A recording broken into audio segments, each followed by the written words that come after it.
Әрбір адамның сүйікті ұстазы болады. Менің де сүйікті ұстазым бар. Ол Арман ағай. Ұстазым өз мамандығын сүйеді.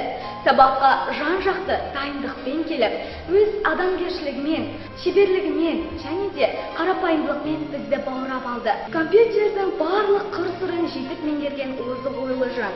Әсіресе роботтар мен айпадтар арқылы бізге қызықты сабақтар өтеді. Сонымен қатар, біздің ағай шахматты да жақсы меңгеріп жеңімпаз атанғанын айта кетпеске болмас. Заманауи технологиялар заманында озық болу үшін ерекше төзімділік пен қажыр-қайрат керек екені бәрімізге мәлім. Осы қасиеттердің барлығы Арман ағайдың бір бойында жасырылған.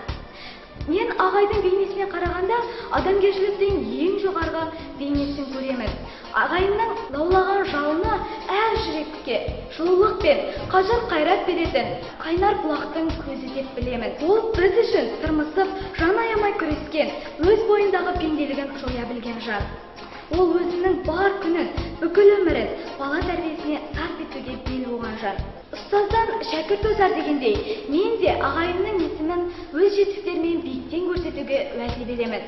Әр адамға құрметпенен қараған, өз бойынан мол ізгілік тараған, талаппенен тәртіпті текту етіп, Арман ағай, сіздей қайда бар адам.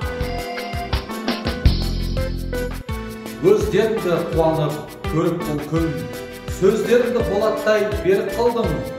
Өнерлі ұстаз атты аламанға өнерімді арқалап келіп тұрмын. Армысың, асқақ елім арындаған, бақыттымын көргенге бәрімді аман. Тілеуімді тілесең шабыттанам, жігерімді жасымай жалындаған. Алдыңа шығуды Алла сыйы көрдім, ізетпен халқым саған иілермін. Роботтың маған тілін табудан да көңілін табу бақыт үймелдің. Қазбектей қазағы өр елінің, қазға да сәлем береді оның.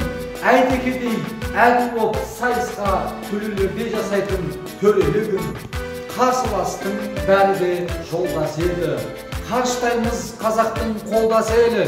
Барлығымыз бәйгелі болып жатса, Арманның басқа арманы болмас еді. Ұстаз жолын кезім жоқ теріс көрген, келемін көпке қызмет мен істеумен. Жүзбаевтай ұстазын қуантып жүр, 150-дей оқушым жеңістермен. Шәкірттерім боп тұрса қарыштаған, қатардан мен қалайша қалыс қалам. Жеңілу бұлай тұрсын бұл додада, жеңіл сөз айтуда да намыстанам.